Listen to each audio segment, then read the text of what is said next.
Bonjour tout le monde, bienvenue au Ciné Club de Rico pour une vidéo spéciale. Aujourd'hui, on va parler des 20 plus grands films de l'histoire du cinéma.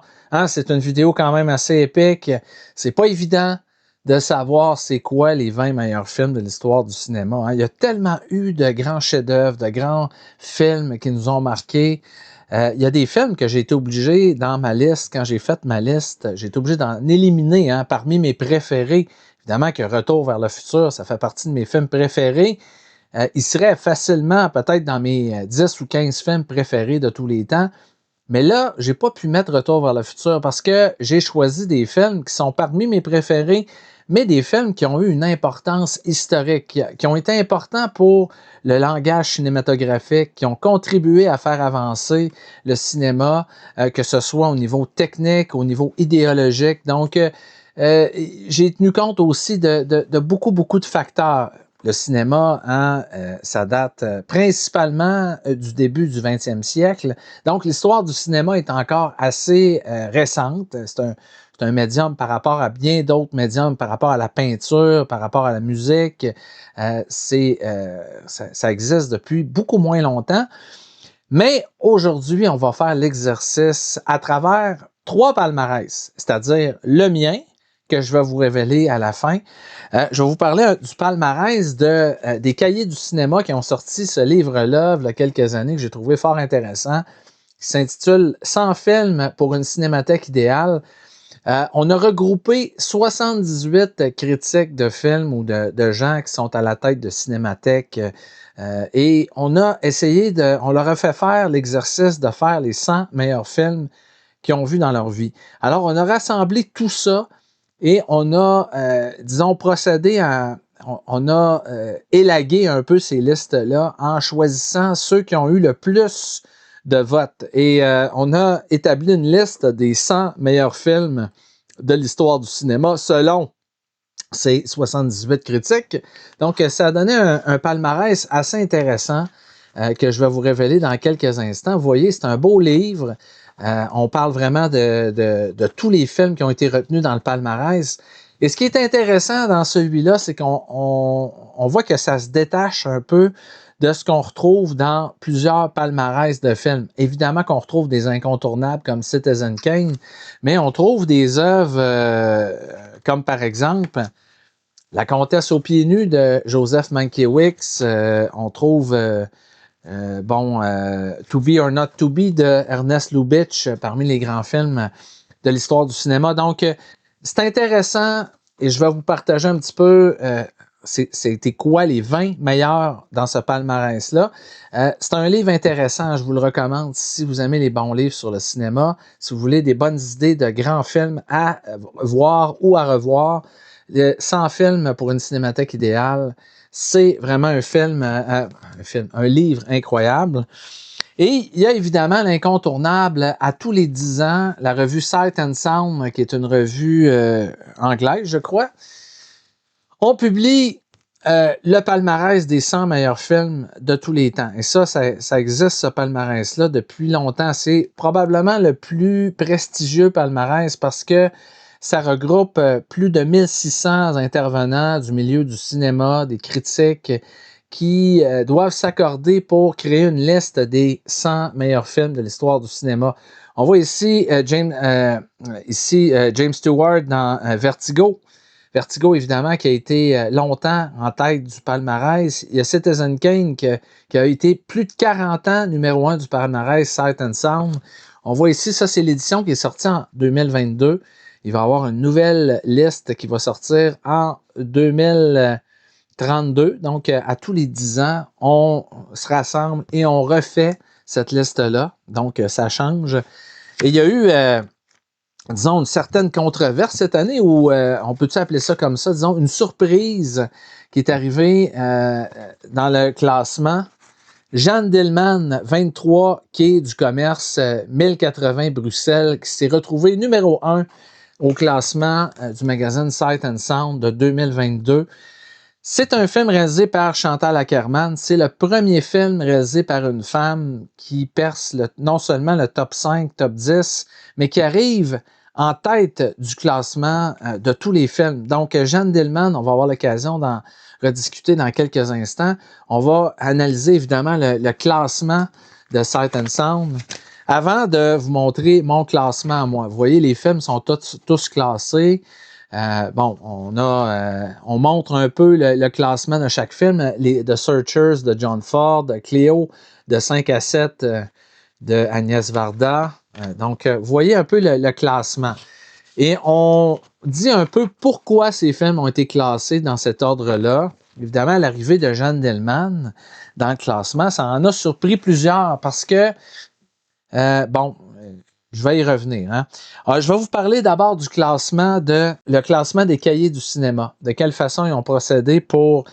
donc, quels films ont été retenus parmi ce classement-là, parmi les 20 meilleurs films. Donc, le premier, évidemment, Citizen Kane, hein, qui est le premier au classement des cahiers du cinéma. Citizen Kane, c'est l'œuvre de Orson Welles, qui est un génie, hein, qui est à la tête d'une troupe de théâtre shakespearienne qui s'appelait le Mercury Theatre, qui a fait également de la radio. Il a fait en 1938 une adaptation de La Guerre des mondes de H.G. Wells et il avait créé littéralement la panique. Hein. Les gens pensaient qu'il y avait une véritable invasion extraterrestre. C'était tellement bien fait, inventif, que les gens ont pensé que des extraterrestres étaient en train d'arriver sur la Terre.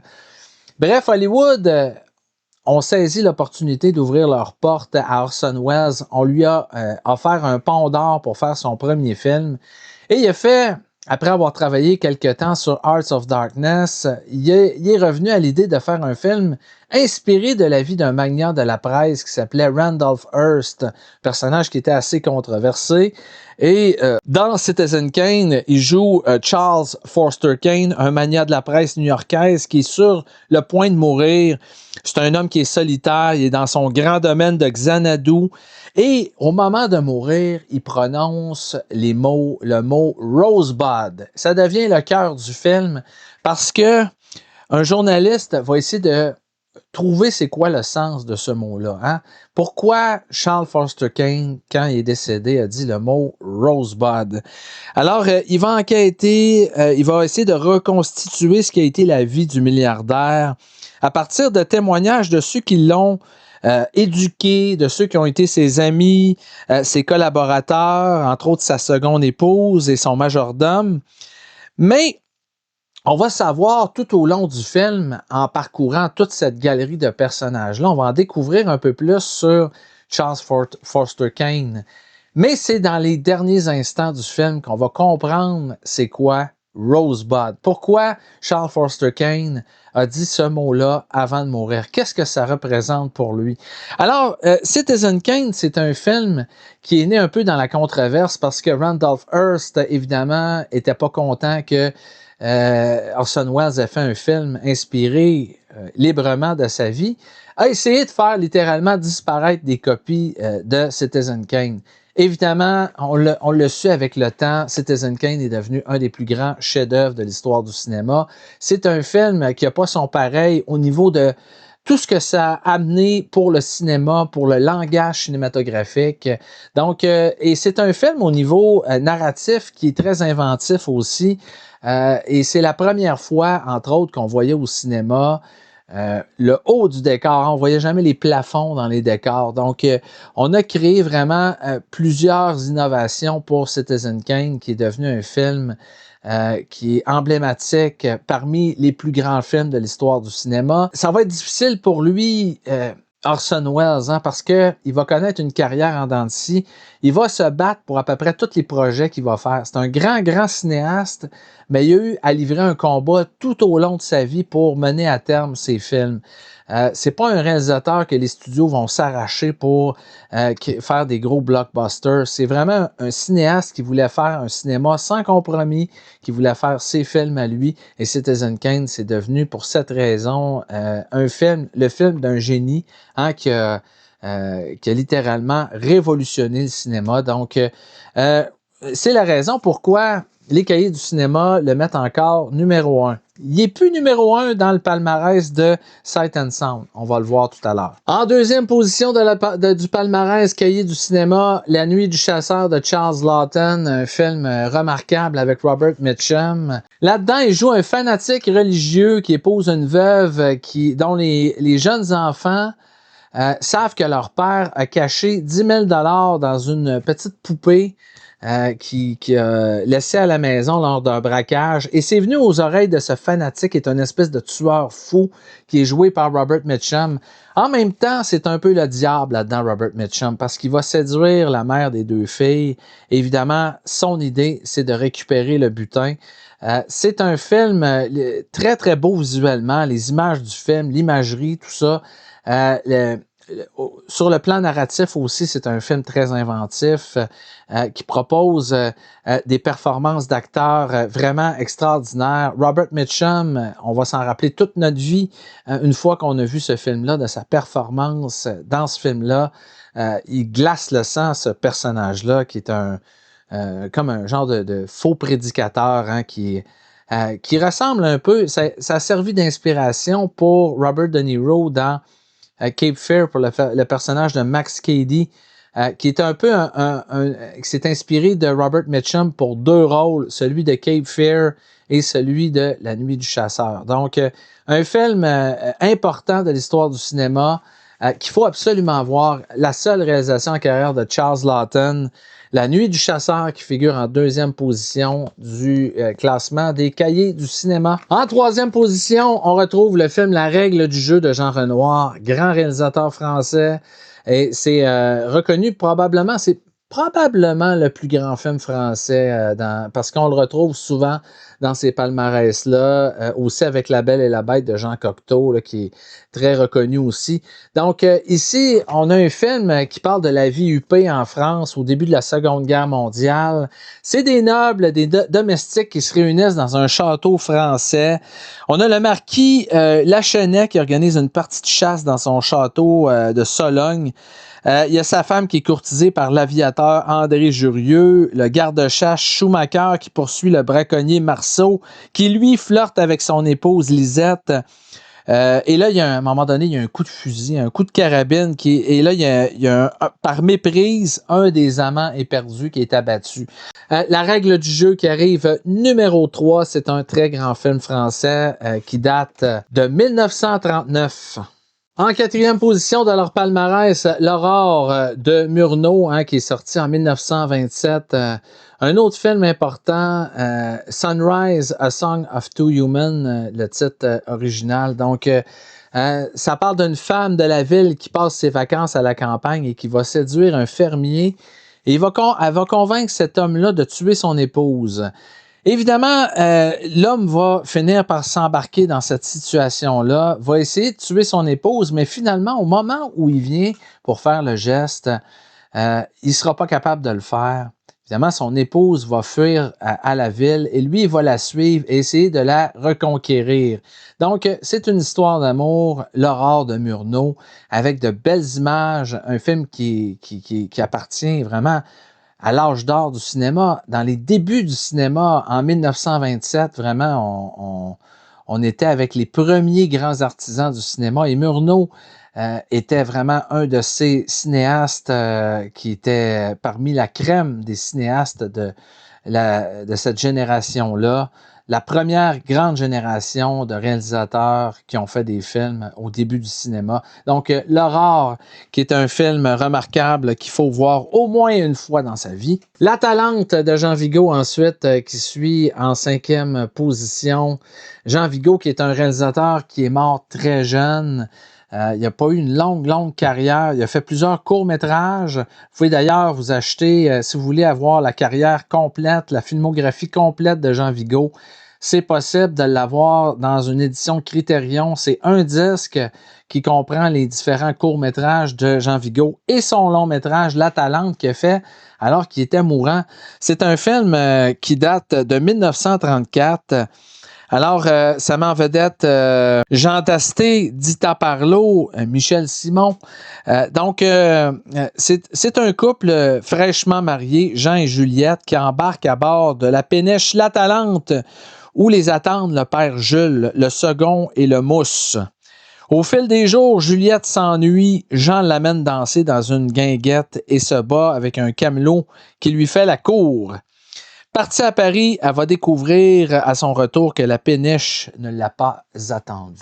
Donc, un film très touchant, La Talente, une belle histoire d'amour. C'est réalisé avec beaucoup de poésie, avec beaucoup d'inventivité par Jean Vigo, qui aurait probablement connu une très, très grande carrière de réalisateur. Tout comme Charles Laughton, il a fait un long métrage, mais tout un. La Talente, qui fait partie vraiment des grands, grands films français. Donc, il faut au moins jeter un coup d'œil là-dessus. Si vous êtes un cinéphile, au moins une fois dans votre vie. M. le Maudit en 6e position, hein, un film qui met en vedette Peter Lorre dans le rôle d'un tueur en série qui est inspiré d'un vrai tueur en série qu'il y a eu en Allemagne qui s'appelait Peter Kürten. Et j'ai fait une vidéo au Ciné-Club de Rico sur M. le Maudit. Vous irez voir la vidéo, mais c'est un film qui a eu beaucoup d'influence, qui a été fait, qui a été réalisé par Fritz Lang. C'est un film qui date de 1931 et qui a marqué vraiment l'imaginaire des gens parce qu'on n'était pas habitué de voir ce genre d'histoire-là au cinéma. Une histoire de tueur, psychopathe, évidemment, qui est pris avec des problèmes de personnalité. On va voir ça dans Psychose après, dans plusieurs autres films, dans Le Voyeur de Michael Powell.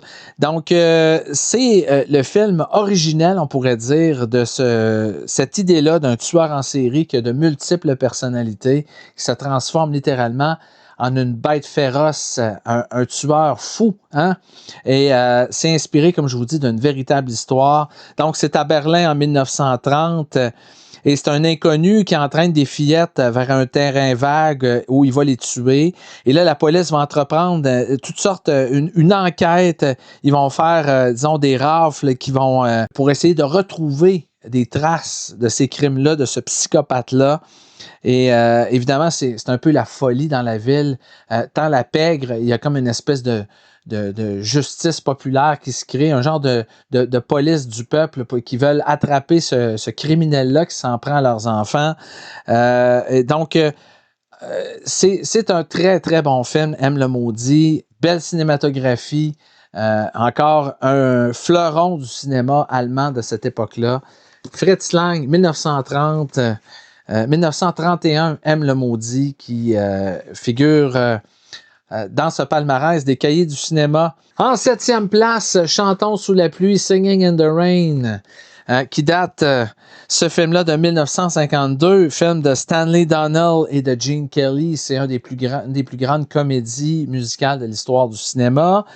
Évidemment, on suit des acteurs là-dedans, et c'est des acteurs qui font du cinéma à la fin du cinéma muet, au début du cinéma parlant. On est dans les années 20, au début de ce film-là.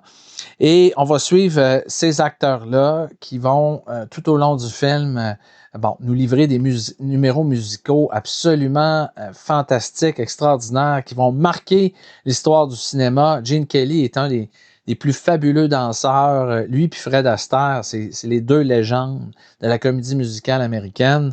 Évidemment, il y a Debbie Reynolds aussi là-dedans et Donald O'Connor qui est vraiment drôle, qui se livre aussi à de grands numéros musicaux.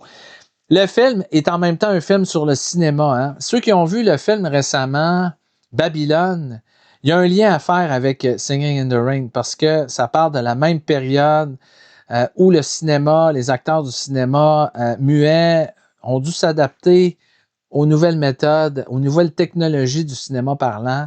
C'était pas évident. Ça a donné un film inventif, un film drôle, un film magique. Donc, Chantons sous la pluie, qui n'est pas dans mon palmarès à moi, mais c'est important de le mentionner. C'est un des grands films de l'histoire du cinéma. Probablement la plus grande comédie musicale de tous les temps.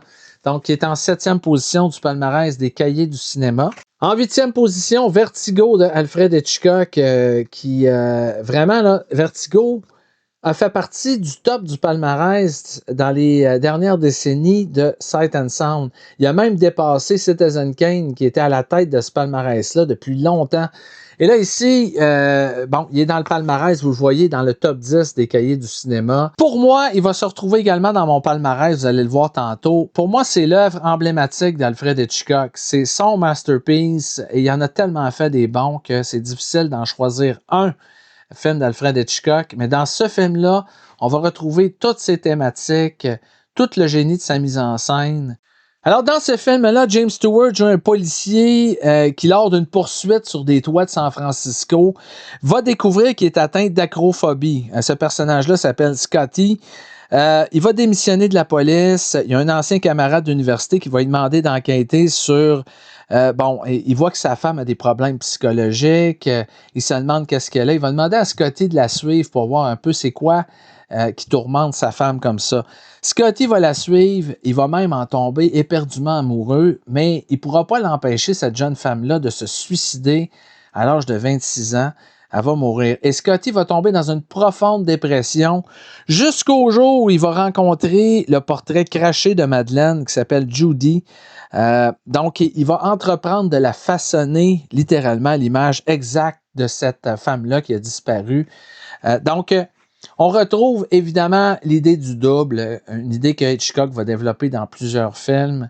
Le suspense qui est très, très bien amené encore une fois. Le mystère qui est bien distillé dans ce film-là d'Alfred Hitchcock, la mise en scène extraordinaire. Ça en fait un des plus beaux thrillers, un des plus beaux films.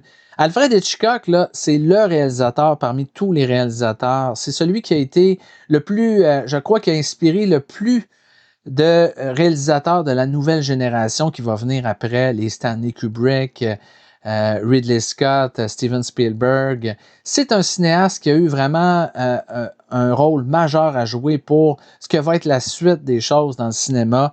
Encore aujourd'hui, Hitchcock est émulé par beaucoup de réalisateurs et Vertigo, c'est le sommet, à mon avis, de son art, de sa carrière. C'est un des plus grands films de l'histoire du cinéma. Point barre. En 9e position, on retrouve dans le palmarès cahier du cinéma Les Enfants du paradis de Marcel Carné, un film qui est sorti en 1945, mais qui a été tourné durant la période de la guerre. Et on suit dans ce film-là, qui est magnifique, aux images fabuleuses. C'est comme en deux périodes, en deux parties. On va suivre la vie d'une courtisane qui est jouée par l'actrice Arletty et de 4 hommes qui vont l'aimer. Hein? Donc, c'est des chassés-croisés amoureux. Alors, plusieurs personnages importants, dont un mime, un acteur, qui vont tomber en amour de cette femme-là. Un film extraordinaire, de belles images, encore une fois. Les Enfants du paradis, qui est une grande œuvre du cinéma français qui mérite sa place dans ce palmarès-là, assurément. En 10e position, The Searchers de John Ford. Moi, je ne l'ai pas mis dans mon palmarès, mais c'est intéressant de le retrouver ici. Un western de John Ford.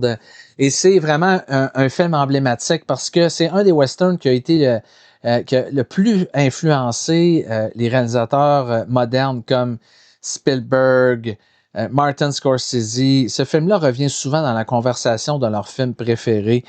Et pour cause, John Ford a été parmi les plus grands réalisateurs de son époque. Ce film-là est sorti en 1956 et c'est probablement son plus grand film. Il en a tellement fait des bons, hein, quand on pense à L'homme qui a tué Liberty Valance, quand on pense également à Stagecoach. Bref, il a fait beaucoup de grands films, John Ford. Et ici, on utilise pour une fois John Wayne dans un rôle où il n'est pas seulement un genre de héros hors de tout reproche. Hein, il joue un personnage, un cow-boy qui est un dur à cuire. Il s'appelle Ethan là-dedans. L'action se passe en 1868.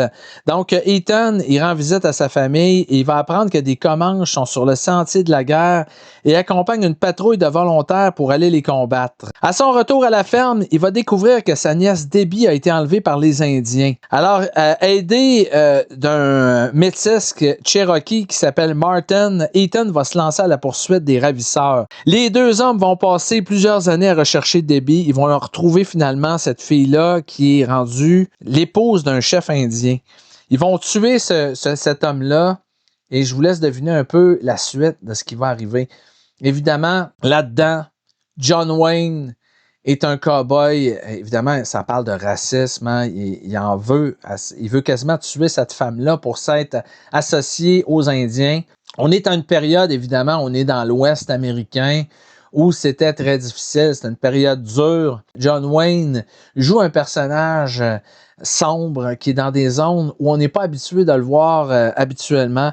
Évidemment, l'Ouest américain qui est tourné avec brio, avec beaucoup de génie par John Ford. Ces fameux plans qu'on retrouve dans à peu près tous ces grands films de Monument Valley, John Ford qui aimait tourner dans ce coin-là. Et ça a vraiment marqué l'imaginaire du western. Vraiment La prisonnière du désert là, qui fait partie vraiment des fleurons du western américain. Vraiment un très, très grand film. En 11e position, on retrouve le film Les Rapaces Greed de Erich von Stroheim, qui est un film sur l'avarice. On retrouve un personnage qui s'appelle McTeague, qui est un ouvrier dans une mine d'or en Californie, qui va quitter son travail pour devenir un assistant dentiste, pour ensuite devenir dentiste. Il va épouser Trina, une femme qui vient de gagner 5 000 $ à la loterie. Hein, dans les années 20, 5 000 $, ça représentait beaucoup d'argent. Et elle va devenir avarice maladive. Hein, et ça va littéralement détruire leur couple. Ça va mener au fait que McTeague va finir par tuer sa femme et se sauver dans le désert. Il va être pourchassé par un autre personnage. Il va mourir dans le désert. Donc, c'est un film sur l'avarice. C'est un film assez tough. Donc, tourné par Erich von Stroheim. Et il y a des images assez fortes dans ce film-là. Il y a eu beaucoup de montage. Hein. Il y a un montage qui est très, très long. Il y a une première version qui a duré pas moins de 8h50 de ce film-là. Et la version existante actuelle dure 2h12. Donc, on peut parler d'un film qui a subi des coupes assez importantes. Je ne m'imagine pas vraiment rester 8h50 devant un film comme ça. Donc, peut-être que c'est une bonne idée d'avoir coupé à 2h12 Les Rapaces d'Erich von Stroheim. C'est reconnu quand même parmi les meilleurs films qui ont été votés par le magazine Cahiers du cinéma dans le palmarès. Rio Bravo de Howard Hawks, qui est un film vachement important, qui a été vraiment une grande influence pour des cinéastes comme entre autres John Carpenter, qui nomme Howard Hawks parmi ses plus grandes influences. Et on retrouve là-dedans un shérif de la petite ville frontalière de Rio Bravo, qui est joué par John Wayne. Il joue là-dedans John Chance, qui va devoir défendre bec et ongle sa prison qui est assiégée par des méchants parce qu'il a mis la main sur un criminel qui a fait un meurtre et il va l'amener en prison. Évidemment, son frère et une poignée de criminels vont essayer d'aller le libérer. Évidemment, un remake de John Carpenter de ce film-là qui s'appelle Assault on Precinct 13 sans inspirer d'autres réalisateurs. Vous allez voir cette histoire-là qui a été reprise dans certains films. Donc, Rio Bravo, qui est un très, très bon western. Les dialogues sont bons, les acteurs sont excellents, la réalisation est au sommet. Howard Hawks en pleine forme avec ce film-là. En 13e position du palmarès cahier du cinéma, To Be or Not To Be de Ernest Lubitsch, un des grands maîtres de la comédie dans le cinéma américain. Il en a fait tellement de grands films, Ernest Lubitsch. Et dans ce film-là, ça se passe pendant l'occupation nazie de la Pologne. Alors, on a une troupe de comédiens qui vont se retrouver mêlés aux efforts d'un soldat polonais pour traquer un espion allemand. C'est mené par une distribution toute étoile avec à leur tête Carole Lombard, Jack Benny, Robert Stack. C'est un film exceptionnel. Il va y avoir un remake plusieurs années plus tard, réalisé par Mel Brooks. Mais l'original, To Be or Not To Be de Ernest Lubitsch, là, c'est vraiment une des grandes comédies. Et ça se passe évidemment durant la Deuxième Guerre mondiale. Donc, c'est mordant. C'est en même temps une satire un peu. On ridiculise Hitler là-dedans. Donc, c'est vraiment un très, très, très grand film qu'il faut voir. C'est parmi les plus grandes comédies de l'histoire du cinéma. Un film qui a eu beaucoup d'influence au niveau scénaristique. Sur le plan du scénario et de la mise en scène, ça a été une comédie très importante qui a inspiré beaucoup d'autres cinéastes. Donc, To Be or Not To Be, en 13e position de la liste des cahiers du cinéma. En 14e position, un film important, Voyage à Tokyo, Tokyo Story de Yasujiro Ozu, hein, qui est un cinéaste qu'on peut comparer aussi un peu à Kurosawa. Hein. Ils n'ont pas fait le même genre de cinéma. Ozu, lui, a fait un cinéma, c'est un cinéaste japonais, mais il a fait du cinéma beaucoup plus... alors que Kurosawa, il allait vers des grandes fresques épiques. Ozu a davantage parlé de la nature humaine, de la condition humaine. Kurosawa le faisait aussi à travers ses grandes fresques, mais disons que Ozu le faisait de façon à travers le prisme un peu de la famille, souvent. Et c'est le cas ici. Alors, on suit là-dedans dans Voyage à Tokyo. C'est un film qui est très touchant parce que et qui a été réalisé en 1953. On va suivre un couple de personnes âgées qui vont rendre visite à leurs enfants. Et il y a un de leurs fils qui est médecin, ils ont une fille qui est coiffeuse. Et les deux sont mariés, sont pris dans leur travail et on se rend compte qu'ils n'ont pas tellement d'intérêt pour leurs parents. Ils se sont désintéressés de leurs parents. Les parents sont âgés, sont laissés un peu à eux-mêmes. Et après un séjour chez leurs enfants, ils vont être accueillis par leur belle-fille dont le mari est mort à la guerre. Donc, c'est une réflexion un peu sur la vieillesse, sur la famille, sur les valeurs. Donc, Voyage à Tokyo de Yasujiro Ozu, qui est un très, très grand film. Ozu, c'est pas quelqu'un qui nous bombardait avec 1000 plans par film, mais qui avait un style de réalisation qui était très efficace. Il savait cadrer Ozu et il s'arrangeait pour que chaque cadrage nous raconte le maximum de choses. Et c'est très touchant ces films. Voyage à Tokyo, ici, qui est en 14e position du classement des cahiers du cinéma. En 15e position, Le Mépris de Jean-Luc Godard. Moi aussi, j'ai un film de Jean-Luc Godard dans mon palmarès. Pas celui-là, vous allez voir tantôt. Le Mépris, qui est un film qui est sorti en 1963 avec la belle Brigitte Bardot qui joue là-dedans. On suit Paul, qui est un scénariste qui est en panne d'engagement, qui va pousser sa femme Camille, qui est jouée par Brigitte Bardot, à être aimable avec un producteur. Et au moment où il s'absente, il va les laisser en tête à tête. Et Camille va développer une sorte de mépris pour son mari pour avoir fait ça. Donc, c'est une œuvre emblématique de Jean-Luc Godard. C'est un de ses films les plus aimés. C'est très, très beau visuellement. Moi, Jean-Luc Godard, je l'adore. C'est un cinéaste qui n'est pas pour tout le monde parce qu'il a beaucoup expérimenté avec le cinéma. J'aime beaucoup les couleurs de ce film-là. Hein. C'est vibrant, c'est super beau. L'histoire est bonne aussi. Les acteurs sont magnifiques. Il y a Michel Piccoli qui joue également dans le film. On voit également Fritz Lang dans ce film-là. Donc, Le Mépris de Jean-Luc Godard qui figure en 15e position. En 16e position, le très beau film de Kenji Mizoguchi, Les Contes de la Lune vague après la pluie, qui est connu également sous le titre de Ugetsu. Alors, on parle de deux hommes qui vont partir à la recherche pour réaliser leurs ambitions. Un potier qui part vendre sa marchandise en ville avec sa sœur Ohama et son beau-frère Tobé. Ils vont vivre toutes sortes d'aventures et de mésaventures. Un de ceux-là va rencontrer une femme mystérieuse qui est en fait un fantôme, qui est l'objet un peu de ses désirs. Et dans toutes ces mésaventures, vont oublier littéralement leur famille. Ça va causer de nombreux malheurs à ces deux hommes-là, ainsi qu'à leurs familles respectives. Donc, Ugetsu, qui est un très grand film japonais, de belles images encore une fois. Mizoguchi, qui était un des grands cinéastes. Alors, on peut comprendre la présence de ce film-là dans ce palmarès-là. Un film de Charlie Chaplin, moi, je m'en suis voulu énormément, vous allez voir, parce que j'ai pas mis de film de Chaplin dans mon palmarès. 20 films, hein, on comprend que ça devient compliqué d'en choisir 20 déjà.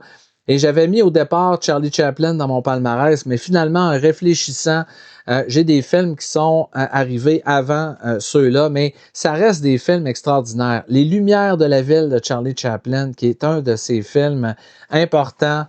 Alors, dans ce film-là, Charlot tombe amoureux d'une fleuriste aveugle qu'il rencontre au coin de la rue. Il veut essayer de réunir l'argent nécessaire à l'opération qui pourrait lui rendre la vue à cette jeune femme-là. Il va rencontrer notamment un millionnaire qui va devenir hyper généreux avec lui quand il est complètement saoul, mais quand il se réveille le matin, il le reconnaît plus. Ça donne lieu à des séquences absolument fabuleuses réalisées par Charlie Chaplin. Il y a des grands moments de comédie là-dedans. Donc, il va réussir finalement à obtenir la somme pour l'opération de la jeune femme. Il va réussir à lui remettre l'argent à sa protégée avant d'être arrêté ensuite par la police. Il y a des très, très grands moments dans ce film de Charlie Chaplin qui est reconnu comme un de ses meilleurs.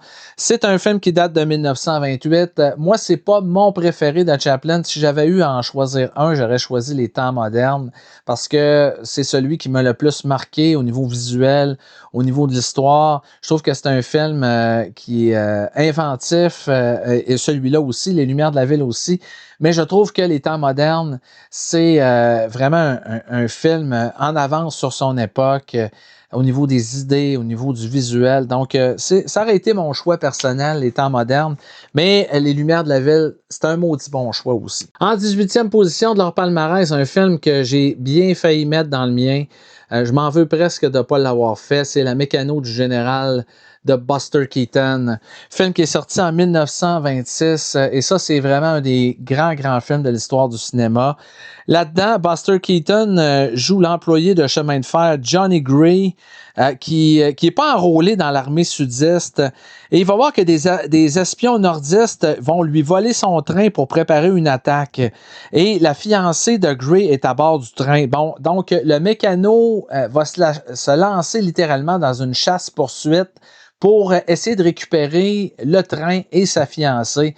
Ça a donné un film où il y a des cascades absolument phénoménales. Buster Keaton qui risquait sa vie dans ces tournages-là. Hein. Il y a de nombreux exemples dans plusieurs films de Buster Keaton où on sait qu'il a passé à un cheveu de mourir à l'écran en tournant des séquences absolument phénoménales. C'était non seulement un grand réalisateur, mais également un grand cascadeur. Et ce film-là, La Mécano du général, quand on regarde ça, on reconnaît, entre autres, on peut pas s'empêcher de penser à Jackie Chan, à Tom Cruise récemment qui faisait lui-même ses cascades dans certains de ses films. Donc, Buster Keaton qui a été un grand cascadeur, un grand réalisateur. Et quand on pense cinéma d'action, le cinéma d'action ne serait jamais devenu ce qui est devenu sans l'apport initial de Buster Keaton avec La Mécano du général.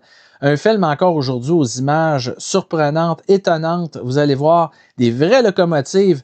Il n'y a rien, tout est réel, tout est à l'écran. Donc, c'est fabuleux. La Mécano du général en 18e position du palmarès des cahiers du cinéma. L'histoire de Dracula qui a été réalisée par Frédéric Willem Murnau en 1922. Nosferatu, le vampire, film, un des grands films du cinéma expressionniste allemand. C'est un film qui met en vedette l'énigmatique Max Schreck. C'est un tournage qui est devenu célèbre. Il y a même eu un film qui a été réalisé sur le tournage de ce film-là, dans lequel Willem Dafoe jouait le personnage de Max Schreck. Et dans ce film-là, on relatait un peu l'histoire, le tournage de Nosferatu et on supposait que Max Schreck était un réel vampire. Vraiment, c'est l'histoire de Dracula qui est racontée encore une fois. On a changé quelques trucs pour adapter ça au cinéma par rapport à l'histoire de Dracula. Parce qu'on n'avait pas les droits de tourner Dracula, on a changé le nom des personnages, on a changé le nom du protagoniste principal. Donc, Nosferatu, le vampire, qui est devenu un des plus grands films d'horreur de l'histoire du cinéma. Quand j'ai fait le palmarès avec Anthony Paddington des 31 meilleurs films d'horreur de tous les temps, Nosferatu, évidemment, il figurait. Malheureusement, il n'est pas sur ma liste des 20 meilleurs films que vous allez voir tantôt, mais je suis content de le mentionner ici et je suis content qu'il soit dans cette liste-là des cahiers du cinéma. Et en 20e position, le Salon de musique de Satyajit, très grand réalisateur d'origine indienne. Probablement le plus grand de son pays à avoir représenté ce pays-là. Un film qui a été réalisé en 1958. Alors, dans ce film-là, on a un propriétaire terrien. Hein, ça se passe dans la campagne du Bengale. Propriétaire terrien qui est sur la terrasse de son palais. Bon, il est sur le déclin, sa richesse, il est beaucoup moins riche qu'avant. Et dans le film, il va se souvenir des temps anciens et de son mode de vie qui était consacré à ses passions, la musique, la danse. Il donnait des grands récitals qui étaient donnés dans son salon de musique. Et il va être piqué au vif par un de ses voisins qui affiche des ambitions un peu similaires aux siennes.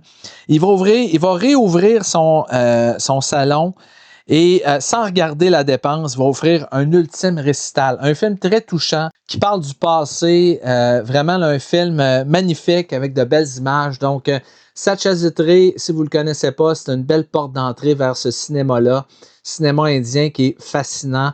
Le salon de musique de Satyajiत en 20e position. Maintenant, on va s'attaquer au fameux palmarès du magazine Sight and Sound, hein, les 100 plus grands films de l'histoire du cinéma. Ce palmarès-là, c'est un palmarès prestigieux. Comme je vous disais tout à l'heure, plus de 1600 intervenants, que ce soit des réalisateurs de films, scénaristes, critiques de cinéma. On fait appel aux plus grands pour créer ce palmarès-là des 100 meilleurs films de tous les temps. Et comme je vous disais tout à l'heure, surprise dans ce numéro-là de 2022, hein, c'est sorti en 2022, Jeanne Dillman qui arrive numéro 1 dans le classement, film réalisé par Chantal Akerman en 1975. C'est un film d'avant-garde, c'est du cinéma d'avant-garde, cinéma féministe. Donc, c'est assez surprenant de voir ce film-là arriver numéro 1 devant des œuvres comme 2001, Odyssée de l'espace, comme Citizen Kane, parce que c'est un film qui est relativement tranquille au niveau de la réalisation. Hein. C'est des plans stables. On suit tout le long du film une femme au foyer solitaire et veuve qui vague à ses occupations quotidiennes. On la voit faire le ménage, on la voit préparer sa nourriture, ses repas. Elle vit dans un petit appartement avec son fils adolescent. Et on va se rendre compte qu'elle se livre occasionnellement à de la prostitution pour joindre les deux bouts. On va voir que c'est une femme qui est en train de sombrer aussi dans une espèce de dépression. On la suit méticuleusement tout au long du film dans chacun des gestes de sa journée, qui sont une espèce de routine qui revient. Et ça documente un peu ce que devait être probablement la vie des femmes à cette époque-là. Parce que vous savez qu'il y a une époque où les femmes n'étaient pas sur le marché du travail, étaient majoritairement à la maison, devaient s'occuper des tâches et on voit vraiment une espèce de routine qui devient presque abrutissante pour cette femme-là. Alors, Chantal Akerman, à travers le portrait de cette femme-là, nous montre un peu, c'est un film féministe, hein, qui nous montre un peu le portrait de ce que pouvait être la vie qui était parfois difficile des femmes dans leur foyer, qui était dans une routine, mais qui pouvait devenir un peu lourde. Et donc, c'est un film intéressant avec Delphine Seyrig qui est à la tête de cette distribution-là. Personnellement, je suis surpris de voir Jeanne Dillman arriver numéro 1. Je pense qu'il y a... disons que c'est représentatif aussi du fait que dans le passé, quand on faisait les classements, quand on allait chercher des gens pour participer à ce sondage-là, il y avait beaucoup moins de femmes qui étaient impliquées dans le choix des films. Et c'est un film qui plaît énormément aux femmes parce que Chantal Akerman a été importante dans ce mouvement-là. Et c'est intéressant en même temps de voir qu'aujourd'hui, on a beaucoup plus de femmes qui vont voter et qui ont porté le film Jeanne Dillman au sommet du classement. Pas juste des femmes, il y a des hommes aussi qui ont voté pour ce film-là. Un film d'avant-garde qui, a priori, est pas aussi spectaculaire qu'un 2001 Odyssée de l'espace, mais il ne faut pas nier l'importance de ce film-là dans l'histoire du cinéma. Donc, c'est fascinant, c'est intéressant, un film d'avant-garde qui dépasse à peu près tous les autres films. Dans le classement précédent, je crois qu'il était 24e et il a monté de 23 places pour prendre la première position, la pole position du classement de la célèbre revue Sight and Sound. En deuxième position, on en a parlé tantôt, Vertigo d'Alfred Hitchcock. C'est un film qu'on va retrouver dans à peu près tous les classements. C'est le Hitchcock le plus aimé, je pense, par les critiques. On voit vraiment que c'est un film important. Moi, si j'avais un Hitchcock à choisir parmi mes préférés, il serait certainement dans le top 3 avec Psychose probablement et Fenêtre sur cour. J'adore ces trois films-là. Je les mets presque à égalité, mais il faut reconnaître que Vertigo, c'est une œuvre d'une grande importance. En troisième place, on retrouve Citizen Kane. On le retrouvait également dans le classement des cahiers du cinéma. On n'y reviendra pas, on en a parlé tantôt. Vous voyez encore là l'importance de Citizen Kane qui a été au sommet du classement pendant de nombreuses années, plus de 40 ans au sommet du classement de la revue Sight and Sound. En quatrième position, on retrouve Tokyo Story, un autre film qui faisait partie de la liste des cahiers du cinéma qu'on a vu tout à l'heure. En cinquième position, on retrouve In the Mood for Love de Wong Kar-wai, dans lequel deux voisins qui sont joués par un duo d'acteurs extraordinaires, Maggie Chung et Tony Leung. Donc, deux voisins qui vont se lier d'une profonde amitié alors qu'ils vont soupçonner des activités extra-conjugales de leurs conjoints respectifs. Ils vont décider quand même de garder une relation platonique pour pas commettre à leur tour l'adultère. C'est un film très beau, porté par un style visuel très poétique, des belles images. On flotte dans ce film-là, dans une ambiance qui est hors du commun. C'est vraiment un film magistral de Wong Kar-wai qui arrive en cinquième position du classement de la revue Sight and Sound. Il y a beaucoup de jeunes cinéastes aujourd'hui qui prennent ce film-là en très haute estime, In the Mood for Love, qui est reconnu. En sixième position, ce film-là, vous allez le retrouver dans mon classement. 2001, Odyssée de l'espace de Stanley Kubrick. Pour moi, en tout cas, c'est un des plus grands films de l'histoire du cinéma, un des plus grands accomplissements sur le plan de la mise en scène. Un film que Kubrick a tourné alors que la science-fiction, c'était un genre qui n'était pas tellement sérieux. C'était des vieilles petites soucoupes volantes, des petits effets spéciaux un peu cheap. Stanley Kubrick a pris le genre et l'a amené littéralement à un autre niveau avec 2001, Odyssée de l'espace. Des effets spéciaux qui sont saisissants. Vraiment, là, une musique également qu'on n'oubliera jamais, des images exceptionnelles. Ça parle évidemment de l'intelligence artificielle. On est en avance énormément. Kubrick a toujours été un cinéaste qui était avant-gardiste, qui a fait des choses que les autres cinéastes n'ont pas fait. S'il n'y avait pas eu 2001 Odyssée de l'espace, il n'y aurait jamais eu Star Wars, il n'y aurait jamais eu tout le développement qu'il y a eu autour du cinéma de science-fiction. Encore aujourd'hui, quand on regarde 2001 Odyssée de l'espace, on regarde les effets spéciaux et on ne peut faire autrement qu'être complètement subjugué par ce spectacle extraordinaire. Donc, 2001 Odyssée de l'espace, qui est un chef-d'œuvre incontournable, qui figure en sixième position de cette liste-là. En septième position, ça me surpris un peu, mais c'est un très beau film visuellement. C'est vraiment de belles images. C'est un film par la cinéaste Claire Denis. Film qui est sorti en 1999, ça s'appelle Beau travail. C'est centré sur un ancien officier de la Légion étrangère qui se souvient durant le film de sa glorieuse vie alors qu'il dirigeait les troupes en Afrique. C'est vraiment de très très belles images. C'est un film surtout reconnu pour ça, pour la beauté de ce que ça nous offre à l'écran, des images exceptionnelles. Donc Claire Denis, qui est une grande réalisatrice, qui voit son film porté dans le top 10 en septième position du classement des 100 meilleurs films de tous les temps de Sight and Sound. En huitième position du palmarès Sight and Sound, on retrouve l'excellent film Mulholland Drive de David Lynch. Je pense aussi que c'est un de mes préférés de Lynch, honnêtement.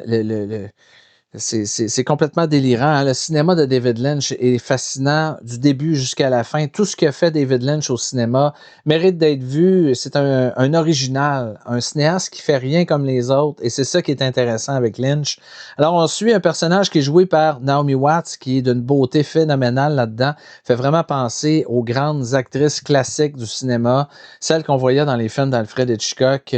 Donc, elle a un accident de voiture sur la route de Mulholland Drive qui va la rendre amnésique et accompagnée d'une jeune femme qui est une actrice, ils vont se lancer à la recherche d'indices et de réponses à travers Los Angeles. Ils vont vivre toutes sortes d'aventures mouvementées. On est un petit peu à mi-chemin entre le rêve et la réalité dans ce film-là.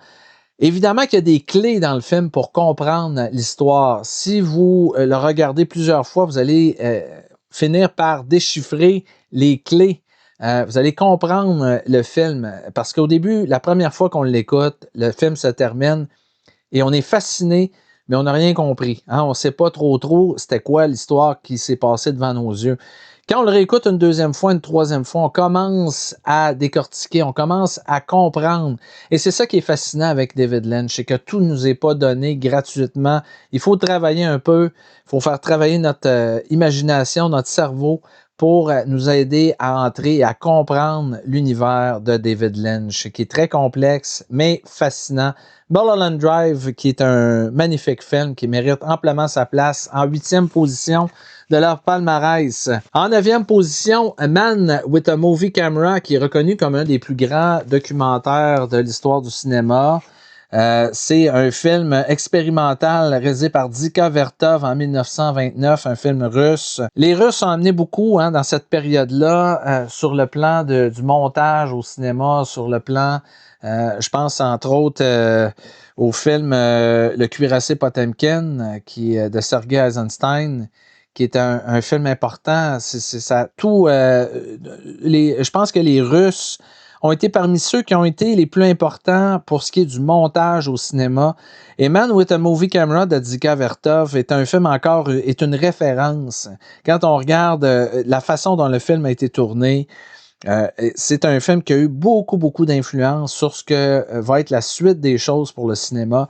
Donc, on peut comprendre que Sight and Sound l'ait élu 9e dans la liste de leurs 20 plus grands films de tous les temps. En 10e position, Singing in the Rain. On en a parlé tout à l'heure, à quel point c'est une grande comédie. Vraiment, là, un film à voir. Vous le voyez, ça revient dans plusieurs classements. C'est reconnu comme étant la plus grande comédie musicale de tous les temps, c'est sans équivoque. L'Aurore de Murnau, qu'on retrouvait également dans le palmarès des cahiers du cinéma, qui est en 11e position. Donc, vous voyez encore un film qui a eu beaucoup d'influence dans l'histoire du cinéma. En 12e position, on retrouve The Godfather, qui est sorti en 1972, réalisé par Francis Ford Coppola. J'ai-tu besoin vraiment d'en dire plus sur le sujet? The Godfather, c'est un des films les plus aimés. Tout le monde adore The Godfather, c'est sans équivoque. C'est une des plus grandes fresques qui a été faite sur la mafia.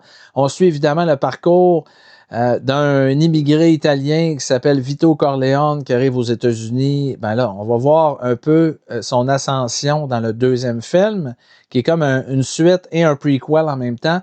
Mais dans le premier film, on suit un Vito Corleone qui est âgé, qui est joué par Marlon Brando, qui a remporté l'Oscar du meilleur acteur pour son jeu dans ce film-là. Et on va voir un peu sa vie de famille, ses tourments, une vie compliquée. Alors, on voit ses enfants qui sont joués là-dedans par Al Pacino, James Caan. On voit ses bras droits, Robert Duvall qui est là-dedans. Également, Diane Keaton qui fait partie de la distribution. Un des plus beaux films américains, assurément de tous les temps, avec une distribution 5 étoiles, des acteurs qui vont devenir tous des légendes. Donc, le parrain qui figure en 12e position, on peut très bien comprendre sa place dans le classement. En 13e position de la liste de Sight and Sound, on retrouve encore une fois la règle du jeu qu'on voyait dans le classement des cahiers du cinéma. On voit encore, c'est des films qui se rejoignent d'un classement à l'autre. En 14e position, on retrouve le film, très beau film d'Agnès Varda, Cléo de 5 à 7, avec un personnage principal qui est une chanteuse hypocondriaque qui a subi des tests médicaux et est en attente des résultats de ces tests, mais est convaincue qu'elle va avoir un cancer. Donc, elle est dans des minutes et des heures d'angoisse où elle va se poser toutes sortes de questions sur sa vie. On la suit durant cette période-là de sa vie qui est un peu tourmentée à travers des rencontres fortuites qu'elle va faire. Très beau film, très intéressant, avec porté par une superbe performance de Corinne Marchand qui joue là-dedans.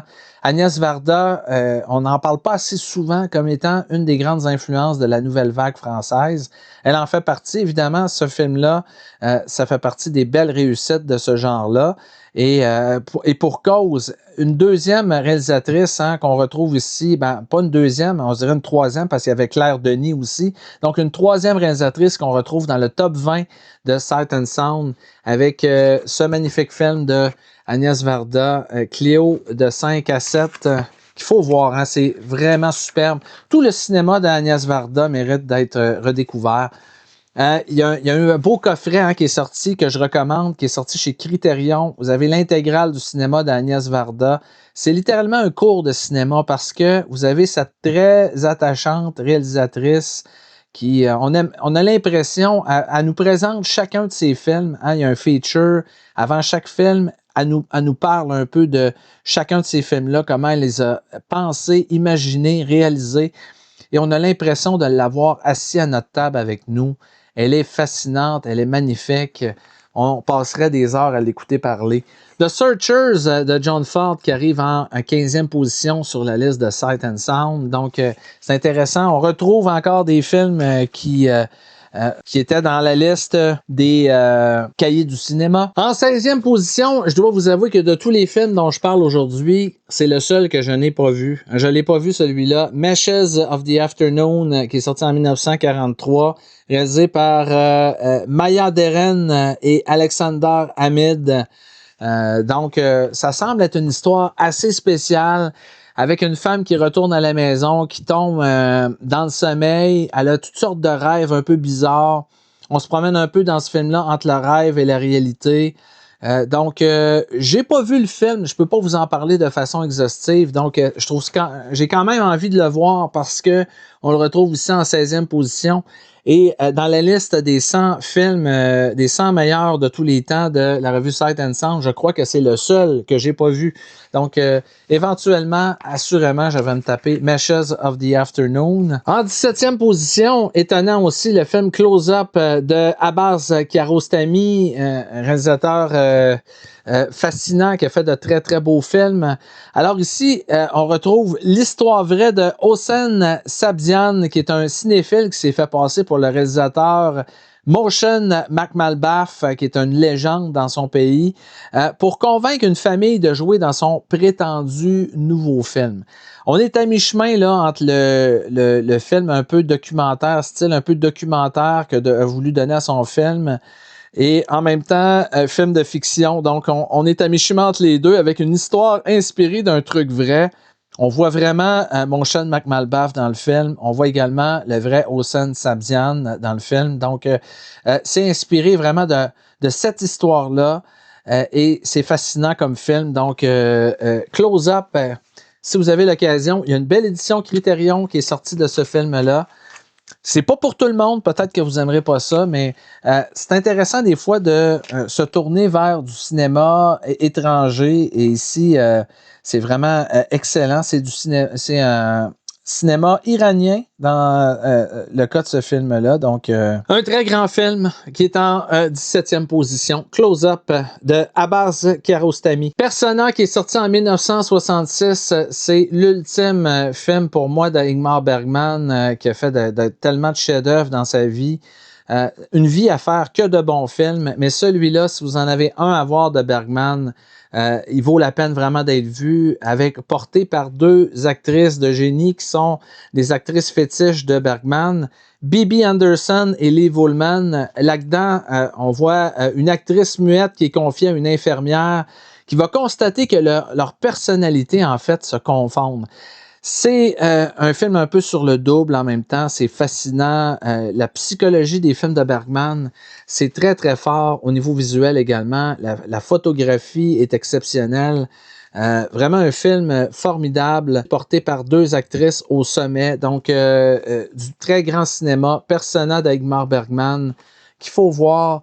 Un film qui a marqué l'histoire du cinéma, tant au niveau narratif et visuel, c'est très, très fort. En 19e position du palmarès Sight and Sound, on retrouve Apocalypse Now. Pour moi, c'est un film remarquable. Il n'y a rien à dire. Pour moi, c'est le plus grand film de Coppola. Même, je le mets en avant du Parrain.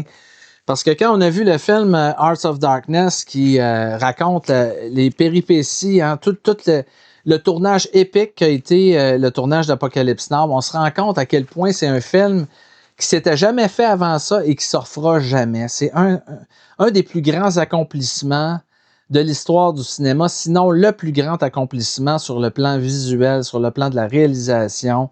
C'est un film complexe qui était difficile à faire. Un cinéaste qui a mis presque sa vie en danger, sa fortune, qui est allé au bout de son rêve pour faire un projet auquel personne ne croyait. Il y a eu tellement de défis à relever pour venir à bout de ce tournage-là.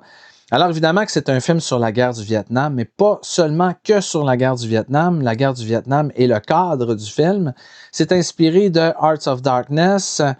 Ça se passe pendant la guerre du Vietnam. On a le capitaine Willard qui est joué par Martin Sheen, qui est envoyé en mission au Cambodge pour assassiner un colonel rebelle qui est joué par Marlon Brando, qui s'est déclaré comme un dieu parmi une tribu locale. Donc, il est envoyé pour assassiner ce colonel-là.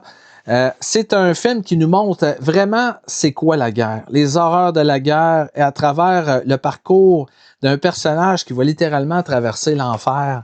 Les images exceptionnelles qui nous restent marquées vraiment au fer rouge. Un morceau d'anthologie du cinéma, quelque chose, une œuvre unique, exceptionnelle, quelque chose vraiment à part de tout le reste. Pour moi, Apocalypse Now, c'est un des plus grands chefs-d'œuvre de l'histoire du cinéma. Point barre. Sur un scénario de John Milius, Francis Ford Coppola. Donc, vraiment, là, un grand film. Apocalypse Now en 19e position. Très, très dur à battre ce film-là. En 20e position, un film de 1954 réalisé par un des plus grands de tous les temps, Akira Kurosawa, Les 7 Samouraïs. Ça, c'est un des films les plus parfaits de l'histoire du cinéma. C'est une fresque épique dans laquelle les habitants d'un village qui sont la cible d'attaques de bandits vont recruter 7 samouraïs 100 mètres pour venir les défendre. Une histoire vraiment, un film d'action, un drame, il y a de tout là-dedans. Ça dure plus de 3 heures, il n'y a pas de temps mort, il n'y a pas de scène d'exposition inutile. Tout est là, c'est un film magistral. Vous irez voir, j'ai fait une vidéo au Ciné-Club de Rico dans les grands films du monde où je parle pendant à peu près une demi-heure de mon admiration pour les 7 samouraïs. C'est un immense film. La finale sous la pluie avec le combat à la fin, c'est une des plus grandes scènes de l'histoire du cinéma. C'est magique. On peut comprendre que ça a été très difficile à tourner, hein, quand on regarde les images. On se rend compte de l'ambition que ces cinéastes-là avaient de faire des grands films. On n'avait pas des moyens là, de rajouter des acteurs à l'écran. Quand il y avait, mettons, 100 acteurs à l'écran, il fallait avoir 100 acteurs à l'écran. Des chevaux. Les caméras étaient beaucoup plus pesantes qu'aujourd'hui. Les conditions étaient plus difficiles. Et on faisait des films encore plus audacieux, encore plus ambitieux que ce qu'on fait aujourd'hui. Alors, Les 7 samouraïs, c'est vraiment une des plus grandes réussites de l'histoire du cinéma. Donc, ça fait le tour un peu. J'ai parlé du top 20. Hein. J'aurais pu continuer jusqu'au numéro 100. Si vous êtes curieux, vous acheterez le numéro ou vous essayerez de vous procurer le numéro Sight and Sound, la dernière édition de 2022. Vous allez voir au travers de tout ça les top 10 qu'il y a eu dans les autres années qui sont également publiés dans ce numéro-là.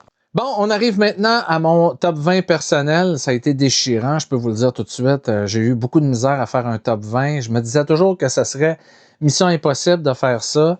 Mais j'ai décidé de tenter le coup et ça a été quand même... J'ai réussi à arriver à une liste qui me satisfait, qui me représente bien. Évidemment que, comme je disais tout à l'heure, j'ai pas pu insérer tous les films, mes films préférés. Un de mes films préférés de tous les temps, c'est Indiana Jones and the Temple of Doom. Évidemment, je l'ai pas mis là-dedans parce que c'est pas nécessairement un film qui a contribué à faire avancer le cinéma. Hein. Il y a un autre film de Spielberg qui se trouve sur ma liste, mais ça reste un de mes films préférés.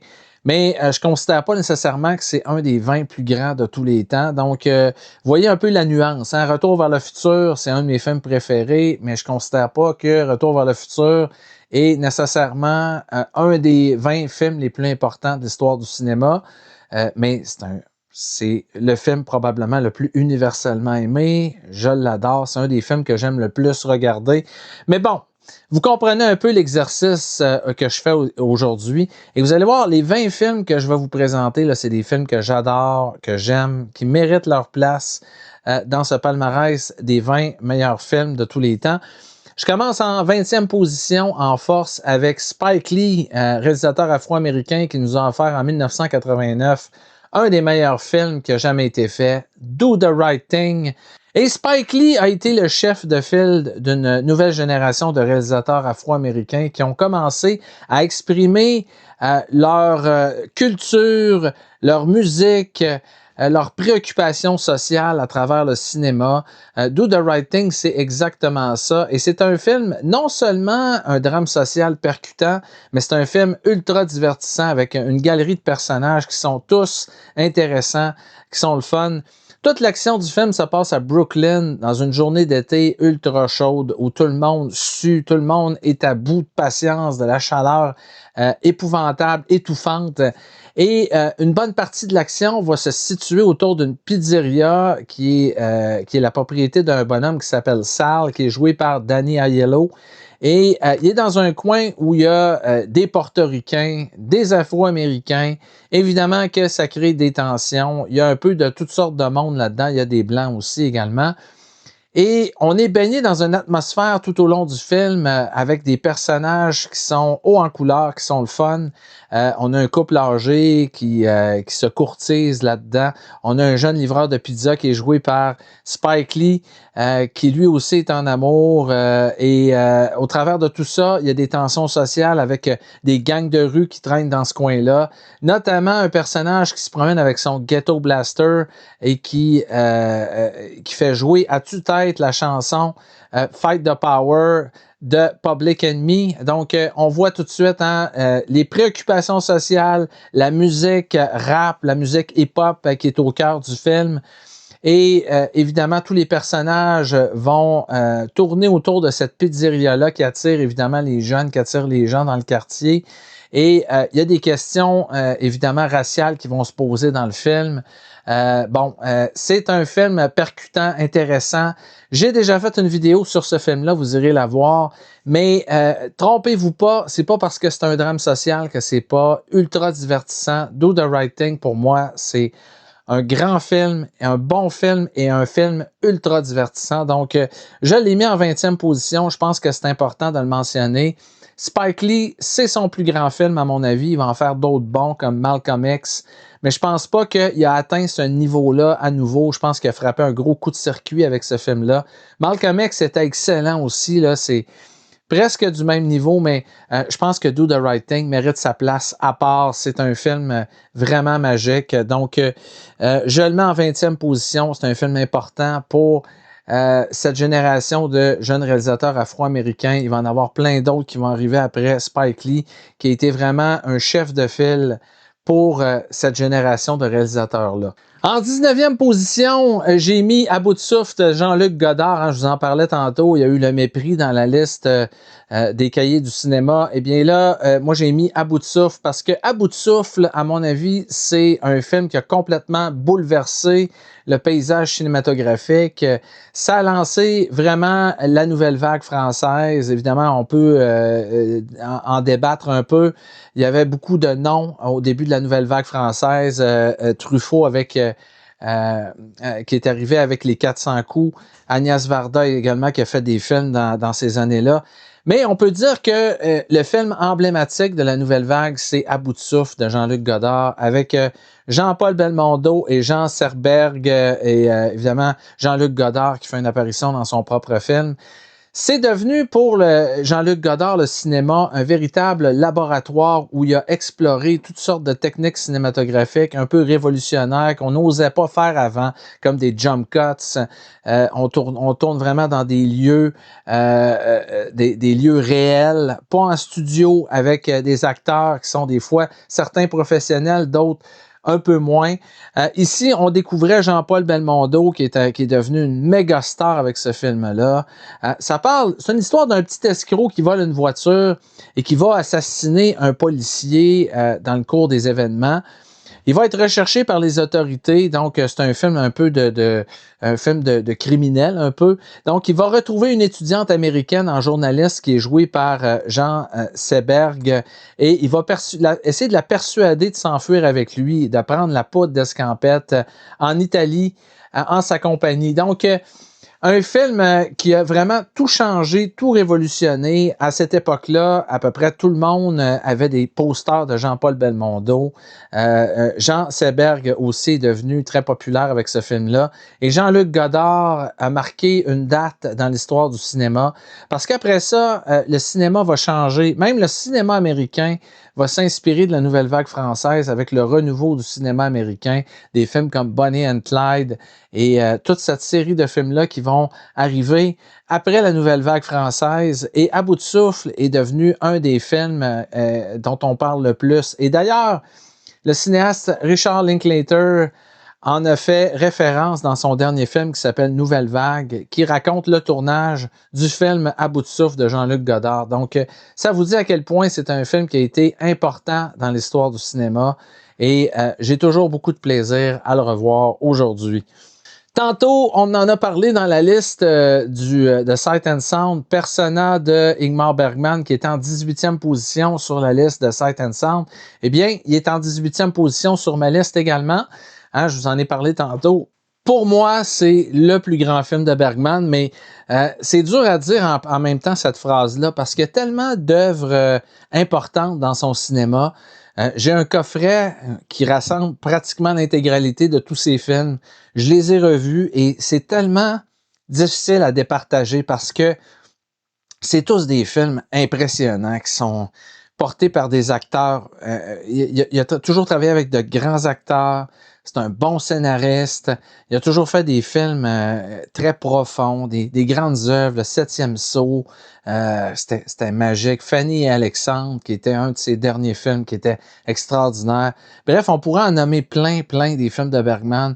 Mais si j'en avais un à recommander à quelqu'un qui n'a jamais vu son cinéma, j'irais avec Persona parce que c'est un film que j'affectionne particulièrement, que j'ai mis en 18e position.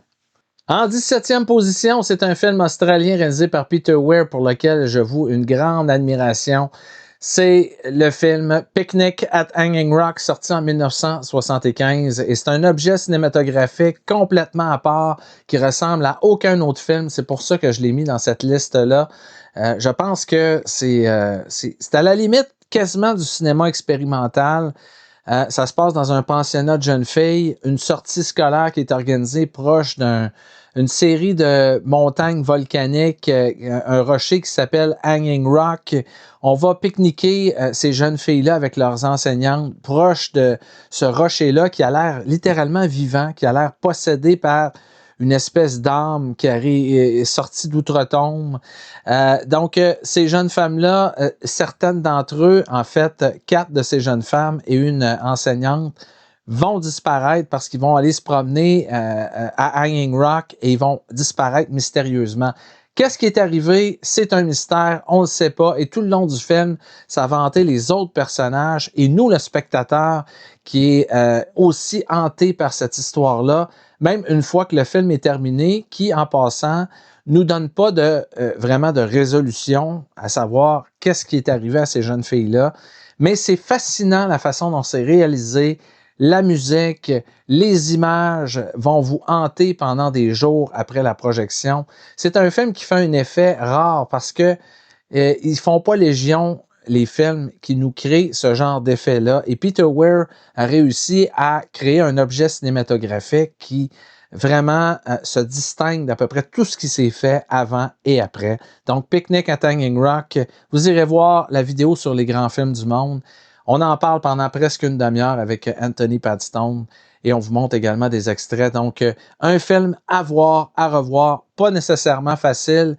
Faut peut-être le voir plus d'une fois pour bien comprendre et, disons, s'immerger dans cette œuvre complètement unique. En 16e position, un film dont j'ai déjà parlé dans les grands films du monde, c'est un film de de la vague néo-réaliste italienne, un mouvement cinématographique qui est arrivé après la guerre, où on tournait dans les rues, où on parlait justement du prolétariat, des gens de la rue. Et dans Le voleur de bicyclette, un des films les plus touchants et marquants de l'histoire du cinéma, on suit Antonio, qui est un ouvrier qui va réussir à récupérer son vieux vélo qu'il avait mis en consigne.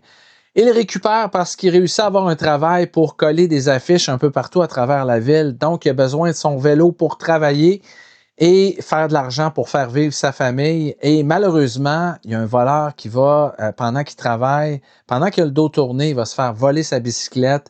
Et tout le film va devenir une quête pour essayer de retrouver cet objet-là qui représente pour lui la survie de sa famille, qui représente pour lui son travail. Donc, il doit à tout prix retrouver son vélo et aidé de son fils, il va parcourir la ville pour essayer de retrouver ce vélo-là.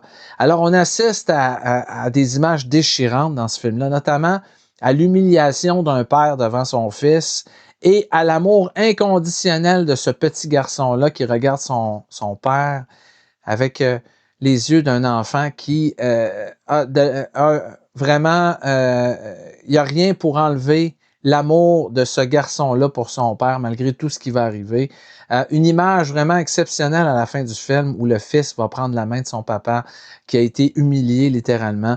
Donc, Le voleur de bicyclette, qui est un film touchant qui parle d'une réalité, la réalité d'après-guerre en Italie, où il y avait vraiment beaucoup de pauvreté, où on parlait vraiment, comme je vous dis, du prolétariat.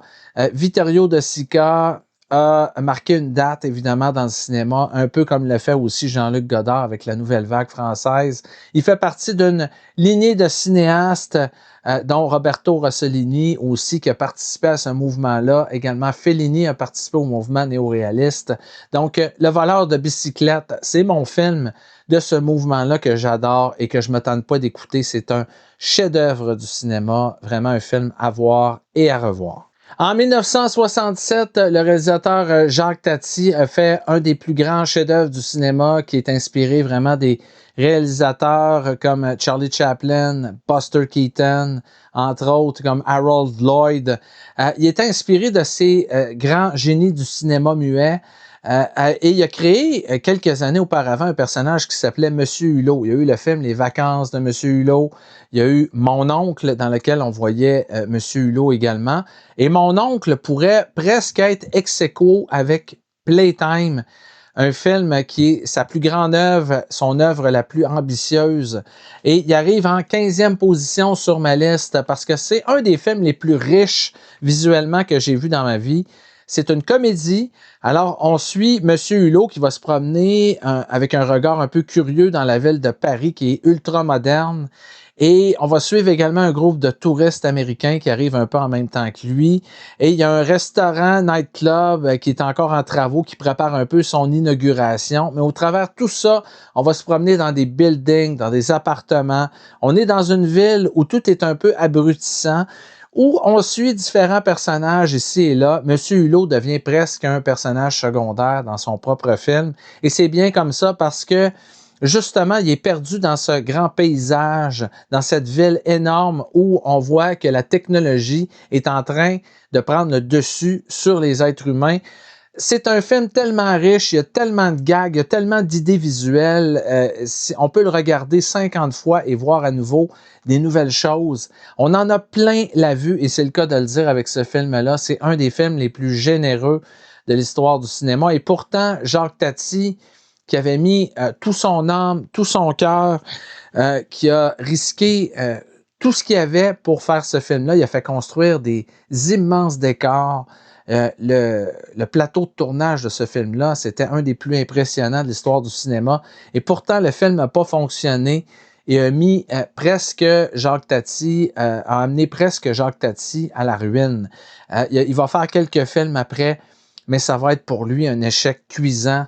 Et pourtant, ça a donné un des plus grands films de l'histoire du cinéma et je suis très fier de dire que je l'ai mis 15e sur ma liste. En 14e position, j'ai mis un film de Federico Fellini et j'hésitais, hein, ça a été dur de choisir lequel j'allais mettre là. Dans plusieurs listes, on retrouve 8,5. Il y en a qui mettent La Strada. Il y a tellement de choix dans la cinématographie. Il y a Amarcord aussi qui est exceptionnel. Donc, tellement de choix dans la filmographie de Federico Fellini. Mais moi, il y en a un film qui sort du lot pour moi, hein, avec ma sensibilité. C'est La douceur de vivre, la Dolce Vita, avec Marcello Mastroianni, que je trouve toujours formidable là-dedans. J'ai le goût d'être dans ce film-là, de parcourir la ville de Rome avec ce paparazzi qui est joué par Marcello Mastroianni, qui va vivre toutes sortes de tourments dans ce film-là. Une série d'histoires au fil d'une semaine qu'on va suivre dans la vie de ce paparazzi qui est un coureur de jupons, qui est un beau bonhomme et qui va séduire plusieurs femmes.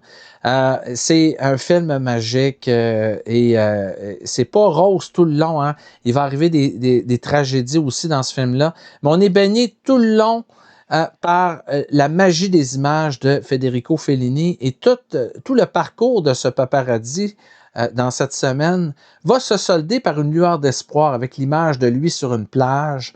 Donc, j'adore l'atmosphère de la Dolce Vita. C'est un de mes films préférés. J'ai une belle affiche du film dans mon salon. Une petite mini-affiche que ma copine m'a donnée et j'ai ce film-là en grande affection. Et je trouve que c'est un des films que j'aime beaucoup y revenir. C'est le Fellini que j'ai vu le plus souvent. Donc, je l'ai mis en 14e position dans la liste des plus grands films de tous les temps. En 13e position, j'ai mis le film Blade Runner de Ridley Scott, que je considère comme un coup de génie. Hein. Blade Runner, c'est extraordinaire d'un bout à l'autre. J'ai été fasciné dès les premières images, dès mon premier visionnement du film. Mais c'est un film qui, au cours des années, je l'ai toujours aimé un peu plus. Et on dirait que je continue à l'aimer encore plus. Je pensais pas que c'était possible d'avoir autant d'amour pour un film que ce que j'ai pour Blade Runner avec Harrison Ford qui joue un chasseur de réplicants. Évidemment, on est dans le futur. On a créé des réplicants, des genres de robots pour servir les êtres humains. Ils ont une durée de vie, ces robots-là. Et il y a une poignée de réplicants qui vont se sauver. Et dans ce temps-là, on appelle un chasseur de réplicants qui est un Blade Runner qui est joué par Harrison Ford. Évidemment, les réplicants essaient de retrouver leur concepteur pour trouver une solution pour pouvoir vivre plus vieux. Évidemment, leur durée de vie, je pense, est de 4 ou 5 ans. Ils vont évidemment se poser des questions sur leur existence. C'est un film de science-fiction ultra riche, avec des images qui nous marquent. Le futur de Blade Runner va inspirer une tonne d'autres films. À peu près tout ce qui va se faire après Blade Runner. Blade Runner est devenu le benchmark du cinéma de science-fiction. On va retrouver le style visuel de Blade Runner dans plein de films. Ça va influencer le mouvement cyberpunk. On parlait de 2001, Odyssée de l'espace, qui a été une grande influence pour le cinéma de science-fiction. Eh bien, on ne peut pas négliger non plus Blade Runner de Ridley Scott, qui est en 13e position sur ma liste. En 12e position sur ma liste, Les ailes du désir de Wim Wenders, que j'adore. J'ai déjà confessé plusieurs fois mon amour pour ce film-là. C'est un film, évidemment, qui se passe à Berlin, où on retrouve des anges qui étudient un peu les humains, qui les côtoient et qui essaient de les influencer d'une certaine façon. C'est un film qui a été en bonne partie improvisé par Wim Wenders et ça a donné une des plus belles créations de l'histoire du cinéma. Un film, encore une fois, qui est un objet à part, qui ressemble à rien d'autre. Et c'est ça que j'aime et c'est ça qui fait la marque des grandes œuvres cinématographiques. Wim Wenders, qui a fait quelques années avant Paris, Texas, qui a fait ce film-là, qui les a fait coup sur coup. Paris, Texas aussi aurait pu figurer sur ma liste, mais j'ai décidé d'inclure Wings of Desire, que je trouve peut-être une coche au-dessus. On retrouve plein d'acteurs importants, dont Bruno Ganz, Peter Falk qui joue son propre rôle là-dedans. Il y a des belles images tout le long du film, c'est tourné en couleur et en noir et blanc. C'est le plus beau film réalisé par Wim Wenders, qui est un immense cinéaste. Donc, je place Les ailes du désir en 12e position des plus grands films de tous les temps. En 11e position, Star Wars de George Lucas, parce que Star Wars, ça a été une date dans l'histoire du cinéma. C'est devenu un blockbuster qui a tout changé et ça a changé littéralement la manière de faire du cinéma. Il y a un avant et un après Star Wars et George Lucas a créé vraiment un univers magique basé sur des vieux serials, un peu Flash Gordon, également la mythologie, également les vieux films de samouraï de Kurosawa. On retrouve des influences d'un peu partout dans Star Wars. Et il a créé littéralement une mythologie avec Star Wars, avec ses personnages qui viennent d'une galaxie très, très lointaine.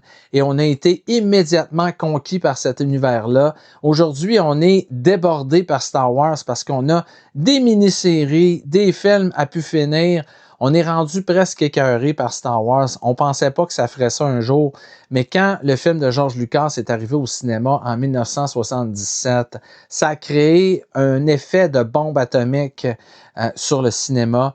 Les gens couraient en salle pour le voir, le revoir encore. Et encore aujourd'hui, on n'est pas tanné, on l'écoute encore avec émerveillement. Donc, en 11e position, Star Wars de George Lucas. En 10e position, je ne pouvais pas faire autrement que mettre le film de Martin Scorsese, Taxi Driver, même si, à quelque part, j'ai quasiment une préférence pour Goodfellas, que je considère comme l'ultime accomplissement de Martin Scorsese. Par contre, j'ai mis Taxi Driver parce que Taxi Driver, quand c'est sorti en 1976, Taxi Driver, ça a été comme le début, la naissance d'un immense cinéaste qui va devenir le meilleur de sa génération avec Spielberg, qu'il faut inclure également, mais un des meilleurs de sa génération. Et la manière de tourner Taxi Driver, on suit justement un chauffeur de taxi qui est un ancien combattant de la guerre du Vietnam. On sent qu'il a été affecté par la guerre, cet homme-là qui est joué par Robert De Niro, qui est tout seul dans la ville. Il conduit son taxi et évidemment, il est obsédé par la criminalité qu'il y a dans la ville. Il veut la nettoyer. Hein. Il rêve de devenir un justicier qui nettoie la ville des méchants. Il veut devenir une sorte de justicier. Et il va rencontrer au cours du film une jeune prostituée qui est jouée par Jodie Foster. Et ça va être l'élément déclencheur pour lui pour passer à l'acte. Donc, Taxi Driver va marquer au fer rouge le cinéma. Scorsese va devenir un immense, immense réalisateur et je pense que ce film-là est très représentatif. On pourrait dire ça marque les réels débuts de Scorsese en tant que très grand cinéaste. Et ce film-là est un des préférés du réalisateur. Encore aujourd'hui, c'est reconnu comme une de ses grandes œuvres. Il va faire évidemment tellement de bons films. Raging Bull pour être là. After Hours. Goodfellas. Fallait que j'en choisisse un et j'ai décidé de prendre Taxi Driver. Le film que j'ai mis en 9e position, il aurait pu être encore plus haut sur la liste, mais bon, je l'ai mis en 9e position. Et c'était dur de choisir un film de Sergio Leone parce que, à mon avis, Sergio Leone a fait chef-d'œuvre par-dessus chef-d'œuvre. La trilogie du dollar, évidemment, Il était une fois en Amérique, mais j'ai décidé de mettre Il était une fois dans l'Ouest, qui est sa plus grande œuvre, à mon avis. Là, tout est vraiment poussé à l'extrême au niveau qualité dans ce film-là, où on retrouve Charles Bronson qui joue l'homme à l'harmonica. Et c'est un inconnu qui va s'associer à un desperado notoire pour protéger une jeune veuve d'un assassin qui est joué par Henry Fonda dans un contre-emploi qui travaille pour le chemin de fer. Des images iconiques, que ce soit le générique de début qui dure plusieurs minutes, qui nous rentre dans l'ambiance de ce film-là. C'est un western comme il n'y en a jamais eu avant et qu'il n'y en aura jamais après. C'est porté par une réalisation extraordinaire. Comme je vous dis, Sergio Leone est au summum de sa forme avec ce film-là. Il crée des images qui vont nous rester en tête avec un casting exceptionnel, avec entre autres Claudia Cardinal qui joue là-dedans, qui est mémorable.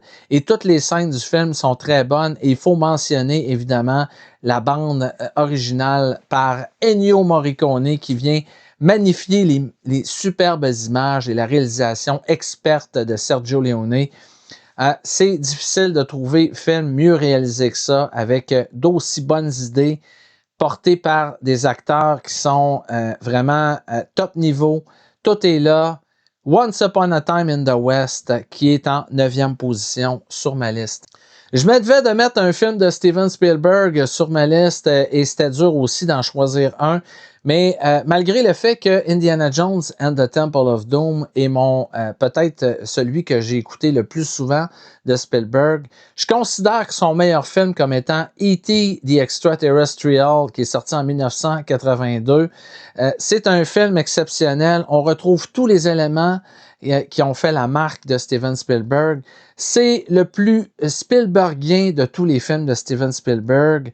Ça raconte l'histoire d'un jeune garçon qui s'appelle Elliot, qui est un peu tout seul, hein, il vit avec ses frères et sœurs, mais il est dans son univers, Elliot, et il va se faire un ami qui est un extraterrestre qui a été oublié par les siens sur la planète Terre. Ça a été tourné dans un petit quartier en même temps qu'on tournait le film Poltergeist. Spielberg tournait E.T. le jour, le soir. Il allait faire un tour sur le plateau de Poltergeist. On reconnaît le même quartier hein, où les deux films ont été tournés. C'est un film magique. Les effets spéciaux du film sont fabuleux. La musique de John Williams n'a jamais été aussi bonne que dans ce film-là. Tout est magnifique. C'est le plus magique des films de Steven Spielberg. À l'époque, quand c'est sorti, c'est devenu un phénomène. Ça a été le plus gros succès du box-office l'année où c'est sorti. Ça a battu tous les records et ça a été longtemps le champion du box-office. E.T. the Extraterrestrial, qui est non seulement un film grand public, mais une grande œuvre de l'histoire du cinéma et qui définit parfaitement le genre de cinéaste qu'est Steven Spielberg, un cinéaste de l'imaginaire, un cinéaste du fantastique, de la science-fiction, qui est expert pour nous donner des films magiques qui parlent de sujets fantastiques. Donc, Steven Spielberg, grand réalisateur, et E.T., à mon avis, c'est le sommet de son œuvre. En 7e position, l'Avventura de Michelangelo Antonioni qui m'a énormément marqué. On a fait un spécial sur la carrière de Michelangelo Antonioni, moi et Anthony Paddstone. On a passé en revue tous ses films, mais le plus emblématique de sa carrière, c'est l'Avventura qui est sorti en 1960, qui a été présenté au Festival de Cannes. Et à l'époque, quand on avait présenté le film, ça n'avait pas été la folie furieuse dans la salle. Même, il y a certains gens qui avaient hué le film. Mais le lendemain, il y a une pléiade de gens importants de l'industrie du cinéma qui ont publié une lettre, qui ont signé, qui disait que le film était une œuvre importante, que c'était un des plus grands films qui avait été fait à leur avis, à eux. Et le film parle d'une femme qui disparaît lors d'une croisière sur la Méditerranée. Un peu comme Picnic at Hanging Rock, c'est un film qui parle d'une disparition. Mais après ça, pendant les recherches, il y a le fiancé de cette fille-là et sa meilleure amie qui vont se trouver des atomes crochus, qui vont commencer à être attirés l'un vers l'autre. Donc, l'histoire va prendre une autre tangente après. Mais c'est fascinant, les images, la manière dont le film est traité. On baigne encore dans une atmosphère unique. Michelangelo Antonioni, est un cinéaste qui accorde beaucoup d'importance au cadrage, également à l'architecture. Donc, il a créé des films qui sont parmi les plus beaux de l'histoire du cinéma. Un renouveau dans le langage cinématographique. Donc, l'Avventura qui mérite amplement sa place dans le top 10. Je l'ai mis en 7e position. Je sais que c'est le film préféré de mon ami Anthony Paddstone. Alors, on retrouve évidemment Monica Vitti, qui était une actrice fétiche de Antonioni là-dedans. C'est à voir et à revoir. En 6e position, j'ai mis le film Citizen Kane. J'en ai parlé tantôt, à quel point c'est un grand film. Une œuvre magistrale de Orson Welles. Que dire de plus? C'est un des plus grands films de l'histoire du cinéma. Il n'y a pas à en douter. Il a été pendant 40 ans au sommet du palmarès de Sight and Sound. Pour ma part, je le mets en 6e position. J'ai encore beaucoup de plaisir à voir ce film-là. C'est très innovateur. Et en même temps, c'est une belle histoire. C'est bien raconté. Si vous voulez voir un très grand film, parfait à tous les niveaux. Citizen Kane, en 6e position, mérite sa place amplement. En 5e position, j'ai mis Laurence d'Arabie de David Lean. À mon avis, c'est un film important parce que c'est un film à grand spectacle et c'est quelque chose qu'on peut difficilement imaginer qu'on pourrait refaire aujourd'hui. On n'aurait plus la patience de tourner les images qui ont été prises dans le désert pour ce film-là. Une fresque absolument extraordinaire. Il y a de l'action, c'est impressionnant. Il y a une distribution impeccable avec à sa tête Peter O'Toole. Il y a Omar Sharif qui joue là-dedans également. C'est grandiose d'un bout à l'autre, ce film-là. Et à cette époque-là, on faisait des films où on pouvait mettre des milliers de figurants et il fallait les avoir sur place. On ne pouvait pas les rajouter en post-production. Et quand on regarde les images de Laurence d'Arabie, on se dit des fois, mais my God, comment ils ont fait pour réussir à capter ces images-là sur pellicule? C'est une des plus grandes œuvres du cinéma qui a été charcutée à l'époque, mais que David Lean a pu remonter plus tard. Pas longtemps avant la fin de sa vie, il a réussi à remonter le film dans sa vraie version qui dure 3h47 minutes.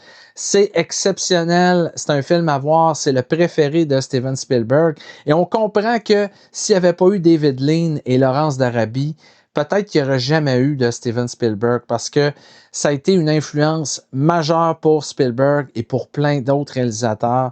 Quand on parle gros film spectacle, film spectaculaire avec des images uniques, Laurence d'Arabie est en tête de liste et c'est pour cette raison-là, pour l'influence et l'importance de l'œuvre, que je le mets en 5e position. En 4e position, j'ai mis Les 7 samouraïs de Akira Kurosawa.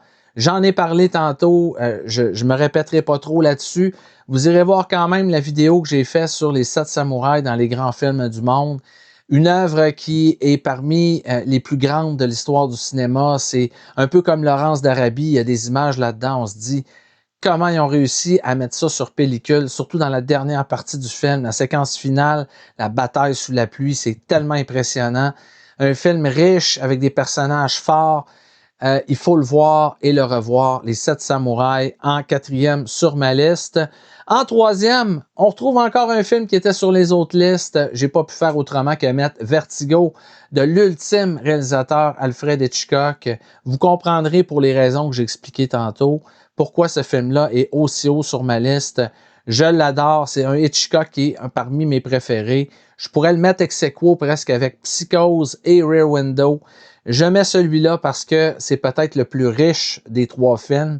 On retrouve toutes les thématiques de Hitchcock et évidemment des scènes vraiment grandioses tournées par le maître. Alfred Hitchcock est au sommet avec Vertigo qui est en 3e position. En 2e position, 2001, Odyssée de l'espace. Pour moi, c'est un des plus grands accomplissements cinématographiques de l'histoire du cinéma. Stanley Kubrick a signé une œuvre qui est encore aujourd'hui parmi les plus grands films de science-fiction. C'est le plus grand film de science-fiction de tous les temps. Donc, ça a été une œuvre qu'il a écrite conjointement avec l'écrivain Arthur C. Clarke, qui est inspiré d'un roman d'Arthur C. Clarke. Et 2001 a été écrit après par Arthur C. Clarke, s'est inspiré du scénario écrit avec Stanley Kubrick. C'est des images exceptionnelles, encore une fois, la science-fiction qui renaissait avec 2001, Odyssée de l'espace. Kubrick a tellement signé de grands films dans l'histoire du cinéma. Évidemment, le cinéma de science-fiction, il faut pas oublier, il y en a eu d'autres grands films. Il n'y aurait pas eu, sans doute, la science-fiction est née un peu avec Metropolis de Fritz Lang. Ça a été une œuvre majeure. J'aurais dû en parler tantôt quand j'évoquais Blade Runner. Et Metropolis aussi aurait pu faire partie de la liste. Ça a été un film allemand qui a été très, très important, réalisé par Fritz Lang. Mais 2001, Odyssée de l'espace, il n'y a pas à dire, c'est le plus grand film de science-fiction de tous les temps. Et en première position, Apocalypse Now de Francis Ford Coppola. À mon avis, Coppola a réalisé quelque chose que qu'aucun autre réalisateur que lui aurait pu faire. Il y a peut-être Werner Herzog qui est aussi fou, hein, qui a tenté des affaires aussi folles que lui, notamment avec Fitzcarraldo qui a tourné dans la jungle, où il faisait passer un bateau par-dessus une montagne. Un projet où tout le monde avait considéré que Herzog était complètement cinglé de faire ça. Il le fait malgré contre vents et marées, il a fait son film. Et c'est ce que fait Francis Ford Coppola avec Apocalypse Now. Il est arrivé à peu près tous les malheurs à Coppola dans cette production-là. Il s'est battu bec et ongle pour mener à terme sa vision. Il était prêt à mourir sur le champ de bataille pour faire son film et ça donne une œuvre grandiose. Je pense que il était en état de grâce, Coppola, quand il a fait ça. Il n'y avait rien pour l'arrêter. On ne pouvait pas l'arrêter, Coppola. Il était déterminé à aller jusqu'au bout, à faire ce film-là. Et à mon avis, il a pondu l'œuvre cinématographique la plus extraordinaire qui a jamais été tournée dans l'histoire du cinéma. Point barre, pour moi, Apocalypse Now, c'est l'expérience cinématographique la plus délirante, la plus extraordinaire, tant au niveau des images et du son. Walter Murch, dont j'ai un livre sur Walter Murch et j'ai été fasciné par les histoires que Walter Murch racontait sur la façon dont il a édité le son et les images de Apocalypse Now. Je me tanne pas de lire et de me renseigner sur ce grand film de l'histoire du cinéma. Je pouvais pas faire autrement que de déclarer Apocalypse Now plus grand film, le plus grand de tous les temps. Et je vous conseille, je vous recommande fortement la version 4K qui est sortie. Vous allez voir le film dans toute sa splendeur. C'est vraiment incroyable. Donc voilà, ça faisait le tour un peu de mon... j'ai tenté le coup, hein. J'espère que vous allez sûrement, dans le cas de certains d'entre vous, vous dire, bon, t'as oublié tel film, t'aurais dû parler de tel ou tel film. C'est toujours le cas quand on fait un palmarès des 20 meilleurs films. Des fois, on en oublie, des fois, on n'a pas tous les mêmes goûts. C'est normal, c'est correct. On l'a vu. C'est pour ça que j'ai présenté aujourd'hui 3 palmarès différents. C'était pour vous montrer qu'il y a quand même des différences, des fois, une variété dans les opinions. Mais ça fait partie du cinéma et tous les œuvres dont on a discuté aujourd'hui, que ce soit dans le palmarès des cahiers du cinéma ou que ce soit dans celui de la revue South and Sound, c'est tous des palmarès qui sont valables parce que les films sont tous intéressants. Tous les films que vous avez vus aujourd'hui dont j'ai parlé méritent d'être vus au moins une fois. Donc, prenez des notes s'il y en a là-dedans que vous n'avez pas vu. Ça va vous faire du bon cinéma à regarder. Et à mon avis, moi, je suis très fier de ma liste et très confiant que j'ai là 20 des plus grands films de tous les temps. Évidemment, ça m'a fait mal au cœur de ne pas mettre Charlie Chaplin. Il y en a d'autres aussi que j'ai eu beaucoup de misère. J'aimais beaucoup Ma nuit chez Maud d'Éric Rohmer. Je ne l'ai pas mis, mais il faut faire des choix à un moment donné. Et je pense que j'ai là 20 films solides qui méritent leur place dans cette liste-là. Alors, merci beaucoup d'avoir été à l'écoute du Ciné-Club de Rico. Si vous avez aimé cette belle vidéo, mettez-moi un petit pouce en l'air. J'espère que vous allez vous abonner à la chaîne également si vous ne l'avez pas déjà fait. Et restez à l'écoute du Ciné-Club de Rico. Plein de belles choses qui s'en viennent prochainement. Et je vous remercie d'avoir été à l'écoute. Et je vous dis bon cinéma et à la prochaine, mes chers amis.